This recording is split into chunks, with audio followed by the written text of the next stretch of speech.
ನಮಸ್ಕಾರ. ಇವತ್ತಿನ ಈ ವಿಶೇಷವಾದ ಚರ್ಚೆಗೆ ಎಲ್ರಿಗೂ ಸ್ವಾಗತ. ವಿಶೇಷವಾಗಿ ಸ್ಪರ್ಧಾತ್ಮಕ ಪರೀಕ್ಷೆಗಳಿಗೆ ಅಂದರೆ ಕಾಂಪಿಟೇಟಿವ್ ಎಕ್ಸಾಮ್ಸ್ಗೆ ತಯಾರಿ ನಡೆಸ್ತಾ ಇರೋ ಆಕಾಂಕ್ಷಿಗಳಿಗೆ ಇದೊಂದು ಬಹಳ ಮುಖ್ಯವಾದ ಸಂವಾದ. ಹೌದು, ಖಂಡಿತ.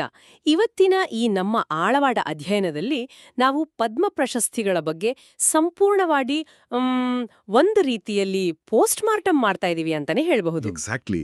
ಯಾಕಂದ್ರೆ ಎಕ್ಸಾಮ್ ದೃಷ್ಟಿಯಿಂದ ನೋಡಿದ್ರೆ ಭಾರತದ ರಾಜಕೀಯ ಮತ್ತು ಆಡಳಿತ ವ್ಯವಸ್ಥೆ ಅಂದ್ರೆ ಪಾಲಿಟಿ ಸೆಕ್ಷನ್ನಲ್ಲಿ ಇದೊಂದು ಫೇವ್ರೇಟ್ ಟಾಪಿಕ್ ಅಲ್ವಾ? ಸೊ ಯಾವುದೇ ಪ್ರಮುಖ ಪಾಯಿಂಟ್ ಮಿಸ್ ಆಗದ ಹಾಗೆ ಬಹಳ ಸುಲಭವಾಗಿ ನೆನ್ಪಿಟ್ಕೊಳ್ಳೋ ಥರ ನಾವಿದನ್ನು ಬಿಡಿಸಿಡಲಿದ್ದೇವೆ. ಕರೆಕ್ಟ್. ಯಾವುದೇ ವ್ಯವಸ್ಥೆಯ ಬಗ್ಗೆ ಅಂದ್ರೆ ಅದರ ಬಗ್ಗೆ ಆಳವಾಗಿ ಅರ್ಥ ಮಾಡ್ಕೋಬೇಕು ಅಂದ್ರೆ ಅದರ ಹಿನ್ನೆಲೆ ನೋಡಬೇಕು. ಪದ್ಮ ಪ್ರಶಸ್ತಿಗಳ ಇತಿಹಾಸ ಶುರುವಾಗಿದ್ದು 1954ರಲ್ಲಿ. 1954. ಓಕೆ. ಹೌದು, ಭಾರತದ ಅತ್ಯುನ್ನತ ನಾಗರಿಕ ಪ್ರಶಸ್ತಿಗಳಲ್ಲಿ ಇವು ಕೂಡ ಬರ್ತವೆ. ಅಂದ್ರೆ ಪ್ರತಿ ವರ್ಷ ಜನವರಿ 26ನೇ ತಾರೀಕು ಗಣರಾಜ್ಯೋತ್ಸವದ ದಿನ ಈ ಪ್ರಶಸ್ತಿಗಳನ್ನ ಘೋಷಣೆ ಮಾಡೋ ಸಂಪ್ರದಾಯ ಇದೆ. ರೈಟ್. ಅಂದ್ರೆ ಇದು ಕೇವಲ ಒಂದು ನಿರ್ದಿಷ್ಟ ಕ್ಷೇತ್ರಕ್ಕೆ ಸೀಮಿತ ಅಲ್ಲ. ಕಲೆ, ವಿಜ್ಞಾನ, ಸಮಾಜ ಸೇವೆ, ಆಮೇಲೆ ಸಾರ್ವಜನಿಕ ವ್ಯವಹಾರಗಳು, ಹೀಗೆ ಹಲವಾರು ಕ್ಷೇತ್ರಗಳಲ್ಲಿ ಮಾಡಿರುವ ಸಾಧನೆಗೆ ಇದನ್ನ ಕೊಡ್ತಾರಲ್ವಾ? ಖಂಡಿತ. ಆಮೇಲೆ ಇತ್ತೀಚಿನ ವರ್ಷಗಳಲ್ಲಿ ಏನ್ ಗೊತ್ತಾ, ಈ ಆಯ್ಕೆ ಪ್ರಕ್ರಿಯೆಯಲ್ಲಿ ಸಾಕಷ್ಟು ಬದಲಾವಣೆಗಳು ಆಗಿವೆ. ಅದನ್ನು ಕೂಡ ನಾವಿವತ್ತು ಡೀಟೇಲ್ ಆಗಿ ನೋಡೋಣ. ಓಕೆ. ಸೊ ಮೊದಲನೇದಾಗಿ ಈ ಪ್ರಶಸ್ತಿಗಳ ವರ್ಗೀಕರಣದ ಬಗ್ಗೆ ಮಾತಾಡೋಣ. ಎಕ್ಸಾಮ್ನಲ್ಲಿ ಇದರ ಬಗ್ಗೆ ಬಹಳ ಕನ್ಫ್ಯೂಸಿಂಗ್ ಪ್ರಶ್ನೆಗಳು ಬರ್ತವೆ. ಹೌದು. ಪದ್ಮ ಪ್ರಶಸ್ತಿಗಳಲ್ಲಿ ಮುಖ್ಯವಾಗಿ 3 ವರ್ಗಗಳಿವೆ. ಪ್ರತಿಯೊಂದಕ್ಕೂ ಅದರದೇ ಆದ ಒಂದು ವಿಶಿಷ್ಟತೆ ಇದೆ. ಓಕೆ.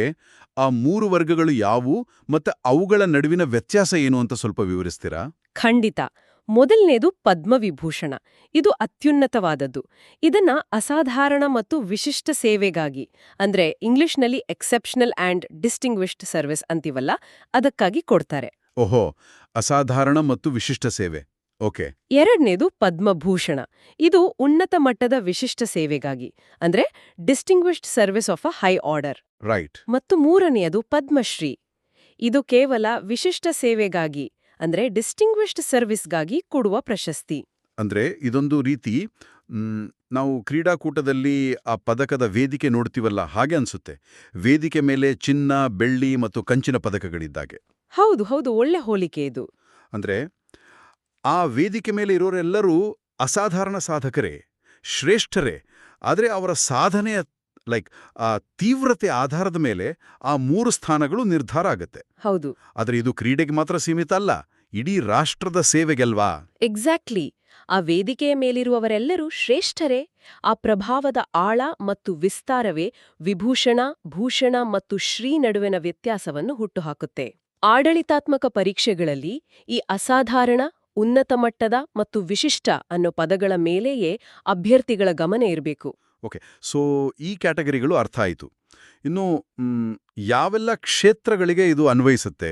ಅಂದರೆ ಸಾಮಾನ್ಯವಾಗಿ ನಮಗೆ ನೆನಪಾಗೋದು ಸಿನಿಮಾ ಸ್ಟಾರ್ಸ್ ಅಥವಾ ಸಾಹಿತಿಗಳು ಮಾತ್ರ. ಇಲ್ಲ ಇಲ್ಲ, ಇದರ ಕ್ಯಾನ್ವಾಸ್ ಬಹಳ ದೊಡ್ಡದು. ಕಲೆ, ಸಮಾಜ ಸೇವೆ, ಪಬ್ಲಿಕ್ ಅಫೇರ್ಸ್, ಓಕೆ, ಹಾಗೇನೆ ವಿಜ್ಞಾನ, ಎಂಜಿನಿಯರಿಂಗ್, ವ್ಯಾಪಾರ, ವೈದ್ಯಕೀಯ, ಸಾಹಿತ್ಯ, ಕ್ರೀಡೆ ಮತ್ತು ನಾಗರಿಕ ಸೇವೆ, ಹೀಗೆ 10 ಹಲವು ಕ್ಷೇತ್ರಗಳ ಸಾಧಕರಿಗೆ ಈ ಪ್ರಶಸ್ತಿ ಮುಕ್ತವಾಗಿದೆ. ಓಕೆ. ಈಗ ಮುಂದಿನ ಬಹಳ ಮುಖ್ಯವಾದ ಪ್ರಶ್ನೆಗೆ ಬರೋಣ. ಅಂದ್ರೆ ಆಯ್ಕೆ ಪ್ರಕ್ರಿಯೆ ಮತ್ತು ಅರ್ಹತೆ. ಹೌದು, ಪರೀಕ್ಷೆಯ ದೃಷ್ಟಿಯಿಂದ ಇದು ಬಹಳ ಕ್ರೂಷಿಯಲ್ ಪಾಯಿಂಟ್. ಅಂದ್ರೆ ಇಷ್ಟೊಂದು ವಿಶಾಲವಾದ ಕ್ಷೇತ್ರಗಳಲ್ಲಿ ಇವನ್ನೆಲ್ಲ ಯಾರು ಆರಿಸ್ತಾರೆ? ನಾನು ಕೇಳಿರೋ ಹಾಗೆ ಪ್ರಧಾನಮಂತ್ರಿಗಳು ಒಂದು ಪ್ರಶಸ್ತಿ ಸಮಿತಿಯನ್ನ ರಚಿಸ್ತಾರೆ. ಅವರು ಅಂತಿಮವಾಗಿ ಇವ್ರನ್ನೆಲ್ಲ ಆಯ್ಕೆ ಮಾಡ್ತಾರೆ, ಸರಿಯೇ? ಅಲ್ಲಿಯೇ ನೋಡಿ ಒಂದು ದೊಡ್ಡ ತಪ್ಪು ಕಲ್ಪನೆ ಇರೋದು. ಪ್ರಧಾನಮಂತ್ರಿಗಳ ಪಾತ್ರ ಇಲ್ಲಿ ಪ್ರಮುಖ, ಹೌದು, ಆದ್ರೆ ಅಂತಿಮ ಮುದ್ರೆ ಒತ್ತೋದು ಅವರಲ್ಲ. ಪ್ರಧಾನಮಂತ್ರಿಗಳಲ್ವೇ? ಅಂದ್ರೆ ಸಮಿತಿಯನ್ನು ಅವರೇ ತಾನೇ ರಚಿಸೋದು? ಹೌದು. ನಾಮನಿರ್ದೇಶನಗಳನ್ನ ಪರಿಶೀಲನೆ ಮಾಡೋಕೆ ಪ್ರತಿ ವರ್ಷ ಪದ್ಮ ಪ್ರಶಸ್ತಿಗಳ ಸಮಿತಿಯನ್ನ ಪ್ರಧಾನಮಂತ್ರಿಗಳೇ ನೇಮಿಸ್ತಾರೆ. ಆ ಸಮಿತಿ ಪಟ್ಟಿಯನ್ನ ಸಿದ್ಧಪಡಿಸುತ್ತೆ. ಆದ್ರೆ ಈ ಪ್ರಶಸ್ತಿಗಳಿಗೆ ಅಂತಿಮ ಅನುಮೋದನೆ ಅಂದ್ರೆ ಫೈನಲ್ ಅಪ್ರೂವಲ್ ಕೊಡೋದು ಸಂವಿಧಾನಾತ್ಮಕವಾಗಿ ದೇಶದ ಅತ್ಯುನ್ನತ ಹುದ್ದೆಯಲ್ಲಿರುವ ಭಾರತದ ರಾಷ್ಟ್ರಪತಿಗಳು ಮಾತ್ರ. ಇದು ಎಕ್ಸಾಮ್ಸ್ನಲ್ಲಿ ಪದೇ ಪದೇ ಕೇಳೋ ಪ್ರಶ್ನೆ. ಓಹೋ, ಇದೊಂದು ಸಣ್ಣ ವ್ಯತ್ಯಾಸನೇ ನಮಗೆ ಎಕ್ಸಾಮ್ನಲ್ಲಿ ಮಾರ್ಕ್ಸ್ ಕಳ್ಕೊಳ್ಳೋ ಹಾಗೆ ಮಾಡೋದು. ಸಮಿತಿ ರಚಿಸೋದು ಪ್ರಧಾನಿ, ಆದರೆ ಅಂತಿಮ ಅನುಮೋದನೆ ರಾಷ್ಟ್ರಪತಿಗಳದು. ಹೌದು, ಸಮಿತಿಯ ಕೆಲಸ ಕೇವಲ ಶಿಫಾರಸು ಮಾಡೋದಷ್ಟೇ. ರೈಟ್. ಈಗ ಒಂದು ಕುತೂಹಲಕಾರಿ ಪ್ರಶ್ನೆ ನನಗೆ ಕಾಡ್ತಾಳೆ. ಅರ್ಹತೆಯ ಬಗ್ಗೆ ಮಾತಾಡುವಾಗ ಇದು ಯಾವುದೇ ತಾರತಮ್ಯ ಇಲ್ಲದೆ ಎಲ್ಲರಿಗೂ ಮುಕ್ತವಾಗಿದೆ, ವಿದೇಶಿಯರಿಗೂ ಲಭ್ಯ ಇದೆ ಅಂತ ಹೇಳ್ತೀವಿ. ಹೌದು, ಕರೆಕ್ಟ್. ಹಾಗಾದ್ರೆ ಹಗಲಿರುಳು ದೇಶಕ್ಕಾಗಿ ದುಡಿಯುವ ಆ ಸರ್ಕಾರಿ ನೌಕರರಿಗೂ ಇದು ಸಿಗುತ್ತಾ? ಅಂದ್ರೆ ಪ್ರಾಮಾಣಿಕವಾಗಿ ಕೆಲಸ ಮಾಡೋ IAS ಅಥವಾ IPS ಅಧಿಕಾರಿಗಳಿಗೆ ಕೊಡಬಹುದಾ? ತಾರತಮ್ಯ ಇಲ್ಲ ಅಂದಮೇಲೆ? ಇಲ್ಲ. ಮೇಲ್ನೋಟಕ್ಕೆ ಇದು ವಿಚಿತ್ರವಾಗಿ ಕಾಣಬಹುದು, ಆದರೆ ಸಾಮಾನ್ಯವಾಗಿ ಸರ್ಕಾರಿ ನೌಕರರಿಗೆ ಈ ಪ್ರಶಸ್ತಿ ಕೊಡೋ ಹಾಗಿಲ್ಲ. ಅವರನ್ನ ಈ ಪಟ್ಟಿಯಿಂದ ಹೊರಗಿಡ್ಲಾಗಿದೆ. ಓಹೋ, ಇದ್ಯಾಕೆ ಹೀಗೆ? ಇಡೀ ಆಡಳಿತ ಯಂತ್ರ ನಡೆಸೋರಿಗೆ ಇದೊಂದು ರೀತಿಯ ತಾರತಮ್ಯ ಅಲ್ವಾ? ಅಂದ್ರೆ ಸಾರ್ವಜನಿಕ ಸೇವೆ ಮಾಡೋದು ಅವರ ಮೂಲಭೂತ ಕರ್ತವ್ಯದ ಭಾಗ. ಆ ನಿರ್ದಿಷ್ಟ ಕೆಲಸಕ್ಕಾಗಿ ಅವರು ನೇಮಕ ಆಗಿರ್ತಾರೆ, ಸರ್ಕಾರದಿಂದ ವೇತನ ಪಡಿತಿರ್ತಾರೆ. ಕೇವಲ ತಮ್ಮ ಕರ್ತವ್ಯವನ್ನ ಚೆನ್ನಾಗಿ ನಿಭಾಯಿಸಿದ್ದಕ್ಕಾಗಿ ರಾಷ್ಟ್ರದ ಅತ್ಯುನ್ನತ ಪ್ರಶಸ್ತಿ ಕೊಡೋದು ಸೂಕ್ತ ಅಲ್ಲ ಅನ್ನೋದು ವ್ಯವಸ್ಥೆಯ ನಿಲುವು. ಆದರೆ ಈ ನಿಯಮದಲ್ಲಿ ಒಂದು ಬಹಳ ಇಂಟ್ರೆಸ್ಟಿಂಗ್ ಎಕ್ಸೆಪ್ಷನ್, ಅಂದ್ರೆ ವಿನಾಯಿತಿ ಇದೆ. ವಿನಾಯಿತಿನಾ? ಯಾರಿಗೆ, ಯಾವ ಸರ್ಕಾರಿ ನೌಕರರಿಗೆ ಈ ವಿನಾಯಿತಿ ಇದೆ? ವೈದ್ಯರು ಮತ್ತು ವಿಜ್ಞಾನಿಗಳಿಗೆ. ಒಬ್ಬ ವ್ಯಕ್ತಿ ಸರ್ಕಾರಿ ನೌಕರನಾಗಿದ್ರು, ಆತ ವೈದ್ಯನಾಗಿದ್ರೆ ಅಥವಾ ವಿಜ್ಞಾನಿಯಾಗಿದ್ರೆ ಪದ್ಮ ಪ್ರಶಸ್ತಿ ಸಿಗಲು ಯಾವುದೇ ಅಡ್ಡಿ ಇಲ್ಲ. ಒಂದು ನಿಮಿಷ. ಅಂದ್ರೆ ಸರ್ಕಾರಿ ಆಸ್ಪತ್ರೆಯಲ್ಲಿ ಕೆಲಸ ಮಾಡೋ ವೈದ್ಯನೂ ಸರ್ಕಾರಿ ನೌಕರನೇ, ಆಡಳಿತ ನಡೆಸೋ ಜಿಲ್ಲಾಧಿಕಾರಿಯೂ ಸರ್ಕಾರಿ ನೌಕರನೇ ಅಲ್ವಾ? ಇಬ್ರಿಗೂ ಸರ್ಕಾರವೇ ಸಂಬಳ ಕೊಡುತ್ತೆ. ಹೀಗಿರುವಾಗ ವಿಜ್ಞಾನಿಗಳಿಗೆ, ವೈದ್ಯರಿಗೆ ಮಾತ್ರ ಯಾಕೆ ಈ ವಿಶೇಷ ಸವಲತ್ತು? ಏನ್ ಗೊತ್ತಾ, ಇದನ್ನ ಅರ್ಥ ಮಾಡ್ಕೊಳ್ಳೋಕೆ ಒಂದು ರೆಸ್ಟೋರೆಂಟ್ನ ಉದಾಹರಣೆ ತಗೊಳ್ಳೋಣ. ಒಬ್ಬ ಮ್ಯಾನೇಜರ್ ಆ ಇಡೀ ರೆಸ್ಟೋರೆಂಟನ್ನ ವ್ಯವಸ್ಥಿತವಾಗಿ ನಡೆಸ್ತಾನೆ, ಅದು ಆತನ ಕರ್ತವ್ಯ. ಆಡಳಿತಾಧಿಕಾರಿಗಳ ಕೆಲಸವೂ ಬಹುತೇಕ ಹಾಗೆಯೇ. ಓಕೆ. ಆದ್ರೆ ಒಬ್ಬ ವಿಜ್ಞಾನಿ ಅಥವಾ ವೈದ್ಯನ ಕೆಲಸ ಕೇವಲ ಆಡಳಿತ ಅಲ್ಲ. ಆತ ಆ ರೆಸ್ಟೋರೆಂಟ್ನ ಮುಖ್ಯ ಬಾಣಸಿಗನಿದ್ದಂತೆ. ಆತ ಹೊಸದೊಂದು ಖಾದ್ಯವನ್ನ, ಅಂದ್ರೆ ಲಸಿಕೆಯನ್ನ ಕಂಡುಹಿಡಿದ್ರೆ ಅದು ಮನುಕುಲದ ಇತಿಹಾಸವನ್ನೇ ಬದಲಾಯಿಸುತ್ತೆ. ಅದಕ್ಕಾಗಿಯೇ ಅವರ ಆ ಸಂಶೋಧನಾತ್ಮಕ ವಿಶಿಷ್ಟ ಕೊಡುಗೆಯನ್ನ ಆಡಳಿತಾತ್ಮಕ ಕರ್ತವ್ಯಗಳಿಗಿಂತ ಮೇಲಿಟ್ಟು ಈ ವಿನಾಯಿತಿಯನ್ನ ನೀಡಲಾಗಿದೆ. ವಾವ್! ಈ ವಿನಾಯಿತಿಯ ಹಿಂದಿರೋ ವಿವೇಚನೆ, ಅಂದ್ರೆ ಆ ತರ್ಕ ನಿಜಕ್ಕೂ ಅದ್ಭುತವಾಗಿದೆ. ಪರೀಕ್ಷೆ ಬರೆಯೋರಿಗೆ ಇದೊಂದು ಸೂಪರ್ ಟಿಪ್. ಸರ್ಕಾರಿ ನೌಕರರಿಗೆ ಅರ್ಹತೆ ಇಲ್ಲ, ಆದರೆ ವಿಜ್ಞಾನಿಗಳು ಮತ್ತು ವೈದ್ಯರನ್ನು ಹೊರತುಪಡಿಸಿ ಅನ್ನೋದನ್ನ ಕಡ್ಡಾಯವಾಗಿ ನೆನ್ಪಿಡಬೇಕು. ಖಂಡಿತ. ಈ ಸಣ್ಣ ಸಣ್ಣ ಡೀಟೇಲ್ಸ್ ಮೇಲೇನೆ ಟ್ರಿಕ್ಕಿ ಪ್ರಶ್ನೆಗಳು ಬರೋದು. ಹೌದು. ಸೊ ಈಗ ಆಯ್ಕೆ ಪ್ರಕ್ರಿಯೆ ಆಯಿತು. ಮುಂದಿನ ಭಾಗಕ್ಕೆ ಹೋಗೋಣ. ಪ್ರಶಸ್ತಿಯ ಸ್ವರೂಪ ಮತ್ತು ನಿರ್ಬಂಧಗಳು. ಓಕೆ. ಅಂದ್ರೆ ಪ್ರಶಸ್ತಿ ಅನೌನ್ಸ್ ಆದ್ಮೇಲೆ ಆ ಸಾಧಕನಿಗೆ ವಾಸ್ತವಾರಿ ಏನ್ ಸಿಗುತ್ತೆ? ಅತ್ಯುನ್ನತ ನಾಗರಿಕ ಪ್ರಶಸ್ತಿ ಎಂದಾಗ ಜನರ ನಿರೀಕ್ಷೆಗಳು ದೊಡ್ಡದಿರ್ತಾವಲ್ವಾ? ಕೋಟಿಗಟ್ಲೆ ಕ್ಯಾಶ್ ಪ್ರೈಸ್ ಅಥವಾ ಏನಾದ್ರೂ ಜಮೀನ್ ಕೊಡ್ತಾರಾ? ಇಲ್ಲ, ಯಾವುದೇ ಹೊಡೆಬ ರೂಪದ ಬಹುಮಾನ ಇರೋದಿಲ್ಲ. ಪುರಸ್ಕೃತರಿಗೆ ಸಿಗೋದು ಎರಡೇ ವಸ್ತುಗಳು. ಒಂದು, ಖುದ್ದು ರಾಷ್ಟ್ರಪತಿಗಳು ಸಹಿ ಮಾಡಿರೋ ಸನದ್ ಅಂದ್ರೆ ಪ್ರಮಾಣ ಪತ್ರ, ಮತ್ತೆ ಒಂದು ವಿಶಿಷ್ಟವಾದ ಪದಕ ಅಂದ್ರೆ ಮೆಡಾಲಿಯನ್. ಓಕೆ. ಬರೀ ಸರ್ಟಿಫಿಕೇಟ್ ಮತ್ತೆ ಮೆಡಲ್ ಅಷ್ಟೇನಾ? ಆದರೆ ನಗದು ಬಹುಮಾನ ಇಲ್ಲದೇ ಇದ್ರೂ ಈ ಪ್ರಶಸ್ತಿ ಬಂದ್ರೆ ಸಮಾಜದಲ್ಲಿ ಆ ವ್ಯಕ್ತಿಯ ಅಂತಸ್ತು ರಾತ್ರೋರಾತ್ರಿ ಬದಲಾಗ್ಬಿಡುತ್ತಲ್ವಾ? ಹೌದು, ಅದಂತೂ ನಿಜ. ಹಾಗಾದ್ರೆ ಪ್ರಶಸ್ತಿ ಪಡೆದ ಮೇಲೆ ಆ ವ್ಯಕ್ತಿ ತನ್ನ ವಿಸಿಟಿಂಗ್ ಕಾರ್ಡ್ನಲ್ಲಿ ಅಥವಾ ಮನೆ ಬಾಗಿಲಿನ ನೇಮ್ ಪ್ಲೇಟ್ ಮೇಲೆ ಪದ್ಮಶ್ರೀ ರಮೇಶ್ ಅಥವಾ ಪದ್ಮವಿಭೂಷಣ ಸುರೇಶ್ ಅಂತ ದರ್ಪದಿಂದ ಹಾಕ್ಕೊಳ್ಬೋದಾ? ಇಲ್ಲವೇ ಇಲ್ಲ.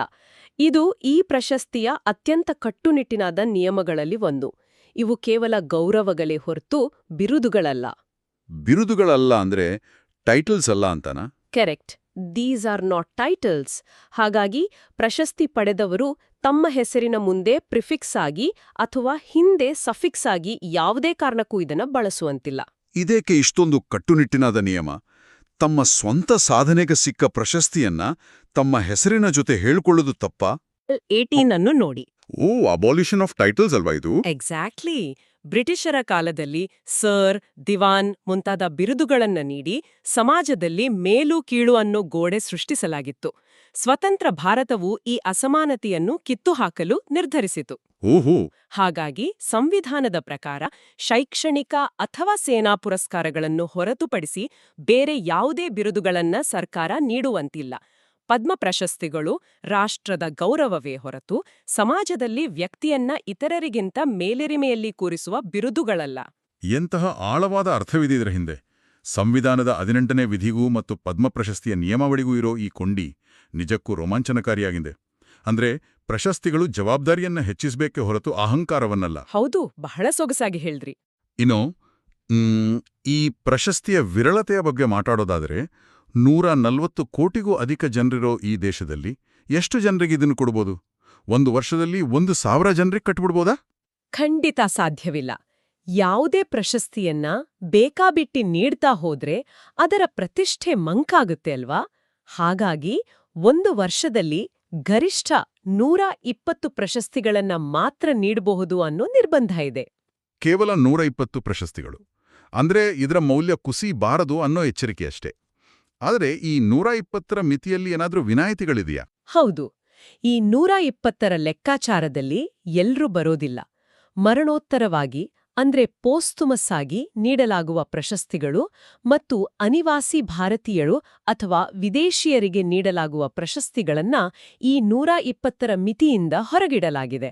ಆಹಾ, ಅಂದ್ರೆ ಜೀವಂತವಿರುವ ರೆಗ್ಯುಲರ್ ಭಾರತೀಯ ನಾಗರಿಕರಿಗೆ 120 ಪ್ರಶಸ್ತಿಗಳ ಮಿತಿ, ಮರಣೋತ್ತರ ಮತ್ತು ವಿದೇಶಿಯರ ವಿಭಾಗವನ್ನು ಪ್ರತ್ಯೇಕವಾಗಿ ಲೆಕ್ಕ ಹಾಕ್ತಾರೆ. ಹೌದು, ಆಡಳಿತಾತ್ಮಕ ಪರೀಕ್ಷೆಗಳಲ್ಲಿ ಒಂದು ವರ್ಷದಲ್ಲಿ ಗರಿಷ್ಠ 120 ಪ್ರಶಸ್ತಿ ನೀಡಬಹುದು ಮತ್ತು ಇದರಲ್ಲಿ ಮರಣೋತ್ತರ ಪ್ರಶಸ್ತಿಗಳು ಸೇರಿವೆ ಅಂತ ಸ್ಟೇಟ್ಮೆಂಟ್ ಕೊಟ್ರೆ ಅದು ಖಂಡಿತವಾಗಿಯೂ ತಪ್ಪು ಹೇಳಿಕೆ ಆಗತ್ತೆ. ಎಕ್ಸಾಕ್ಟ್ಲಿ. ಈ ಸೂಕ್ಷ್ಮವನ್ನ ಮನಸ್ಸಿನಲ್ಲಿ ಬೇರೂರಿಸಿಕೊಳ್ಳೋದು ಬಹಳ ಅತ್ಯಗತ್ಯ. ಡೆಫಿನೆಟ್ಲಿ. ಈಗ ನಾವು ಈ ಪ್ರಶಸ್ತಿಗಳ ಇತಿಹಾಸದಲ್ಲಿಯೇ ಒಂದು ಭಾರಿ ದೊಡ್ಡ ಒಂದು ತಿರುವು ಪಡೆದ ಇತ್ತೀಚಿನ ಬೆಳವಣಿಗೆಯ ಕಡೆಗೆ ಬರೋಣ. ಓಕೆ. 2014ರಿಂದ ಈಚೆಗೆ ಈ ಪ್ರಶಸ್ತಿಗಳ ಆಯ್ಕೆ ಪ್ರಕ್ರಿಯೆಯಲ್ಲಿ ಒಂದು ಮೂಲಭೂತ ಬದಲಾವಣೆ ಆಗಿದೆ ಅಂತ ಕಂಡುಬರ್ತಾ ಇದೆ. ಇದನ್ನ ಜನಸಾಮಾನ್ಯರ ಪದ್ಮ ಅಥವಾ ಪೀಪಲ್ಸ್ ಪದ್ಮ ಅಂತ ಕರೀತಿದ್ದಾರೆ. ಇದು ಕೇವಲ ಒಂದು ಆಕರ್ಷಕ ಘೋಷಣೆಯೋ ಅಥವಾ ನಿಜಕ್ಕೂ ತಳಮಟ್ಟದಲ್ಲಿ ಬದಲಾವಣೆ ಆಗಿದೆಯೋ? ಇದು ಕೇವಲ ಘೋಷಣೆಯಲ್ಲ, ಭಾರಿ ದೊಡ್ಡ ಆಡಳಿತಾತ್ಮಕ ಬದಲಾವಣೆ. 2014ಕ್ಕೂ ಮೊದಲು ಏನ್ಗೊತ್ತಾ, ಪದ್ಮ ಪ್ರಶಸ್ತಿಗಳು ಅಂದ್ರೆ ರಾಜಧಾನಿಯ ಅಧಿಕಾರಶಾಹಿ ವಲಯದಲ್ಲಿ ಓಡಾಡೋರಿಗೆ ಅಥವಾ ಪ್ರಭಾವಶಾಲಿ ವ್ಯಕ್ತಿಗಳಿಗೆ ಮಾತ್ರ ಸಿಗುತ್ತೆ ಅನ್ನೋ ನಂಬಿಕೆ ಇತ್ತು. ಹೌದು, ಸಾಮಾನ್ಯರ ಕೈಗೆ ಇಟ್ಕೊಪ್ತಿರ್ಲಿಲ್ಲಲ್ವಾ? ಕರೆಕ್ಟ್. ಆದ್ರೆ ಆನಂತರ ಆ ಇಡೀ ಪ್ರಕ್ರಿಯೆಯನ್ನು ಆನ್ಲೈನ್ ಮೂಲಕ ಸಂಪೂರ್ಣವಾಗಿ ಡಿಜಿಟಲೀಕರಣಗೊಳಿಸಲಾಯಿತು. ಯಾರು ಬೇಕಾದ್ರೂ ಯಾವ ಸಾಧಕರನ್ನ ಬೇಕಾದ್ರೂ ನಾಮನಿರ್ದೇಶನ ಮಾಡುವ ಮುಕ್ತ ಅವಕಾಶವನ್ನ ಸೃಷ್ಟಿಸಲಾಯಿತು. ಅಂದ್ರೆ ಆ ದೆಹಲಿಯ ಕಚೇರಿಗಳಲ್ಲಿ ಕುಳಿತಿರೋರನ್ನ ದಾಟಿ ನೇರವಾಗಿ ಜನಸಾಮಾನ್ಯರೇ ಸಾಧಕರನ್ನ ಗುರುತಿಸೋ ವೇದಿಕೆ ನಿರ್ಮಾಣ ಆಯಿತು. ಹೌದು, ಆಡಳಿತಾತ್ಮಕ ಭಾಷೆಯಲ್ಲಿ ಹೇಳೋದಾದ್ರೆ ಗೇಟ್ ಕೀಪರ್ಸ್ನ ವ್ಯವಸ್ಥೆಯನ್ನ ನಿವಾರಿಸಲಾಯಿತು. ಇದರ ಪರಿಣಾಮವೇ ಇಂದು ನಾವು ನೋಡ್ತಿರೋ ಆ ರೋಮಾಂಚಕ ದೃಶ್ಯಗಳು. ಹೌದು, ರಾಷ್ಟ್ರಪತಿ ಭವನದಲ್ಲಿ ಆ ಭವ್ಯವಾದ ದರ್ಬಾರ್ ಹಾಲ್ನಲ್ಲಿ ಅದೇ ಆ ದುಬಾರಿ ಸೂಟ್ ಧರಿಸಿದ ಗಣ್ಯರ ನಡುವೆ ಕಾಡಿನ ಮಧ್ಯೆ ಬರಿಗಾಲಿನಲ್ಲಿ ನಡೆಯೋ ಪರಿಸರ ರಕ್ಷಕಿ, ಹಳ್ಳಿಯಲ್ಲಿ ಸಾಂಪ್ರದಾಯಿಕ ನಾಟಿ ಔಷಧಿ ನೀಡೋ ಅಜ್ಜಿ, ಇವರೆಲ್ಲ ನೇರವಾಗಿ ರಾಷ್ಟ್ರಪತಿಗಳಿಂದ ಪ್ರಶಸ್ತಿ ಸ್ವೀಕರಿಸ್ತಾ ಇದ್ದಾರೆ. ಯಾವುದೇ ಪ್ರಚಾರ ಇಲ್ಲದೆ ಕೆಲಸ ಮಾಡ್ತಿರೋ ನೈಜ ಎಲೆಮರೆಯ ಕಾಯಿಗಳನ್ನ ವ್ಯವಸ್ಥೆ ಹುಡುಕ್ತಾ ಇದೆ. ವಾವ್! ಈ ಬೆಳವಣಿಗೆಯನ್ನ ಗಮನಿಸಿದರೆ ಮೈ ಜುಮ್ಮೆನ್ನುತ್ತದೆ. ದೇಶದ ಅಸಲಿ ನಾಯಕರು ಈ ಜನಸಾಮಾನ್ಯರೇ ಅನ್ನೋ ಸ್ಪಷ್ಟ ಸಂದೇಶವನ್ನ ಸರ್ಕಾರ ರವಾನಿಸ್ತಾ ಇದೆ. ಖಂಡಿತ. ಈ ಪ್ರವೃತ್ತಿಯು ಪ್ರಶಸ್ತಿಯ ಅರ್ಥವನ್ನೇ ಬದಲಾಯಿಸಿದೆ. ಒಬ್ಬ ವ್ಯಕ್ತಿ ಎಷ್ಟೇ ಕುಗ್ರಾಮದಲ್ಲಿದ್ರೂ ಆತನ ಸೇವೆ ನಿಸ್ವಾರ್ಥವಾಗಿದ್ರೆ ರಾಷ್ಟ್ರದ ಕಣ್ಣು ಆತನನ್ನ ಹುಡುಕೊಂಡು ಹೋಗುತ್ತೆ ಅನ್ನೋ ಭರವಸೆ ಮೂಡಿದೆ. ಇದು ನಿಜಕ್ಕೂ ಒಂದು ಅದ್ಭುತವಾದ ಆಡಳಿತಾತ್ಮಕ ಪಯಣ. ನಾವು ಕೇವಲ ಪ್ರಶಸ್ತಿಯ ಹೆಸರುಗಳನ್ನ ಬಾಯ್ಪಾಠ ಮಾಡೋ ಬದಲು ಆ ಇಡೀ ವ್ಯವಸ್ಥೆಯ ಹಿಂದಿರೋ ತರ್ಕವನ್ನ ಇವತ್ತು ಬಿಡಿಸಿ ನೋಡಿದ್ದೀವಿ. ಹೌದು, ಸ್ಪರ್ಧಾತ್ಮಕ ಪರೀಕ್ಷೆ ಬರೆಯುವವರಿಗೆ ಇಂತಹ ವಿಶ್ಲೇಷಣಾತ್ಮಕ ಅಧ್ಯಯನ ಬಹಳ ಸಹಾಯ ಆಗತ್ತೆ. ಒಮ್ಮೆ ಕ್ವಿಕ್ ಆಗಿ ಸಾರಾಂಶ ನೋಡೋದಾದ್ರೆ 1954ರಲ್ಲಿ ಸ್ಥಾಪನೆ, 3 ಪ್ರಮುಖ ವರ್ಗಗಳು, ಸಮಿತಿ ರಚಿಸೋದು ಪ್ರಧಾನಿ, ಅಂತಿಮ ಅನುಮೋದನೆ ರಾಷ್ಟ್ರಪತಿಗಳದ್ದು. ಕರೆಕ್ಟ್. ಜೊತೆಗೆ ವಿಜ್ಞಾನಿಗಳು, ವೈದ್ಯರನ್ನ ಹೊರತುಪಡಿಸಿ ಬೇರೆ ಸರ್ಕಾರಿ ನೌಕರರಿಗೆ ನಿರ್ಬಂಧ. ಆಮೇಲೆ ವಾರ್ಷಿಕ 120ರ ಮಿತಿ. ಮತ್ತು ಸಂವಿಧಾನದ 18ನೇ ವಿಧಿಯನ್ನು ಆಧರಿಸಿ ಇವುಗಳನ್ನ ಬಿರುದುಗಳಾಗಿ ಬಳಸುವಂತಿಲ್ಲ ಅನ್ನೋ ನಿಯಮ. ಪ್ರತಿಯೊಂದು ಸೂಕ್ಷ್ಮವನ್ನು ನಾವಿಲ್ಲಿ ಕವರ್ ಮಾಡಿದೀವಿ. ಪರ್ಫೆಕ್ಟ್. ಕೇವಲ ನಿಯಮಗಳನ್ನ ನೆನಪಿಟ್ಕೊಳ್ಳೋದಲ್ಲ, ಆಡಳಿತ ವ್ಯವಸ್ಥೆ ಹೇಗೆ ಕಾರ್ಯನಿರ್ವಹಿಸುತ್ತೆ ಅನ್ನೋ ಅರಿವು ಇದರಿಂದ ಮೂಡುತ್ತೆ. ಖಂಡಿತ. ಈ ರೋಚಕ ಚರ್ಚೆಯನ್ನ ಮುಕ್ತಾಯಗೊಳಿಸುವ ಮುನ್ನ ಕೇಳುಗರಿಗೆ ಅಂದ್ರೆ ನಾವೆಲ್ಲರೂ ಒಮ್ಮೆ ಆಲೋಚಿಸಬೇಕಾದ ಒಂದು ಪ್ರಚೋದನಾತ್ಮಕವಾದ ವಿಚಾರ. ಓಕೆ, ಹೇಳಿ. ಜನಸಾಮಾನ್ಯರ ಪದ್ಮದ ಮೂಲಕ ಎಲೆಮರೆಯ ಕಾಯಗಳನ್ನು ಹುಡುಕೋ ಪ್ರಕ್ರಿಯೆ ಯಶಸ್ವಿ ಆಗ್ತಿದೆ ನಿಜ. ಆದರೆ 140 ಕೋಟಿಗೂ ಅಧಿಕ ಜನರಿರುವ ನಮ್ಮ ಈ ದೇಶದಲ್ಲಿ ಕೇವಲ ಡಿಜಿಟಲ್ ಪೋರ್ಟಲ್ಗಳ ಮೂಲಕ ಪ್ರತಿಯೊಬ್ಬ ಸಾಧಕನನ್ನು ತಲುಪಲು ಸಾಧ್ಯವೇ? ಇಂಟರ್ನೆಟ್ ಸಂಪರ್ಕವೇ ಇಲ್ಲದ ಕುಗ್ರಾಮಗಳಲ್ಲಿ ಮನುಕುಲದ ಸೇವೆ ಮಾಡ್ತಿರೋ ಅದೆಷ್ಟೋ ಮಂದಿ ಇನ್ನೂ ಈ ವ್ಯವಸ್ಥೆಯ ಕಣ್ಣಿಗೆ ಬೀಳದಿರ್ಬೋದಲ್ವಾ? ಹೌದು, ಇದು ಬಹಳ ಒಂದು ಆಳವಾದ ಮತ್ತು ಗಂಭೀರವಾದ ಪ್ರಶ್ನೆ. ಭವಿಷ್ಯದಲ್ಲಿ ತಂತ್ರಜ್ಞಾನ ಮತ್ತು ಆಡಳಿತ ಯಂತ್ರವು ಈ ಕಟ್ಟಕಡೆಯ ವ್ಯಕ್ತಿಗಳನ್ನು ಅತ್ಯಂತ ನಿಖರವಾಗಿ ಹುಡುಕಿ ತೆಗೆಯಲು ಇನ್ನಷ್ಟು ಪಾರದರ್ಶಕವಾಗಿ ಮತ್ತು ನವೀನವಾಗಿ ಇನ್ನಷ್ಟು ಇನ್ನೋವೇಟಿವ್ ಆಗಿ ಕಾರ್ಯನಿರ್ವಹಿಸಬೇಕಾಗ್ಬೋದು. ಇದರ ಬಗ್ಗೆ ಕೇಳುಗರು ಖಂಡಿತ ಆಲೋಚನೆ ಮಾಡಬೇಕು. ಖಂಡಿತ. ಇದು ಕೇವಲ ಸರ್ಕಾರದ ಜವಾಬ್ದಾರಿ ಮಾತ್ರ ಅಲ್ಲ, ಸಮಾಜದಲ್ಲಿ ಕಣ್ಣು ತೆರೆದು ನೋಡುವ, ಅಂಥವರನ್ನ ಗುರುತಿಸುವ ಪ್ರತಿಯೊಬ್ಬ ನಾಗರಿಕನ ಜವಾಬ್ದಾರಿಯೂ ಹೌದು. ಅದ್ಭುತ. ಇದೇ ಚಿಂತನೆಯೊಂದಿಗೆ ಆಡಳಿತ ವ್ಯವಸ್ಥೆಯ ಈ ನಿಗೂಢತೆಗಳನ್ನ, ಸಂವಿಧಾನದ ಒಳನೋಟಗಳನ್ನ ಮತ್ತಷ್ಟು ಆಳವಾಗಿ ಅರಿಯುವ ಪ್ರಯತ್ನ ನಮ್ಮದಾಗಿರಲಿ. ಹೌದು. ಈ ಆಳವಾದ ಅಧ್ಯಯನವು ಪರೀಕ್ಷಾ ಸಿದ್ಧತೆಗೆ ಮತ್ತು ಜ್ಞಾನವೃದ್ಧಿಗೆ ಸಹಾಯಕವಾಗಿದೆ ಅಂತ ಆಶಿಸ್ತಾ ಇವತ್ತಿನ ಈ ಚರ್ಚೆಯನ್ನ ಇಲ್ಲಿಗೆ ಮುಗಿಸೋಣ. ಮತ್ತೊಂದು ಕುತೂಹಲಕಾರಿ ವಿಷಯದೊಂದಿಗೆ ಮತ್ತೆ ಭೇಟಿಯಾಗೋಣ. ನಮಸ್ಕಾರ. ನಮಸ್ಕಾರ.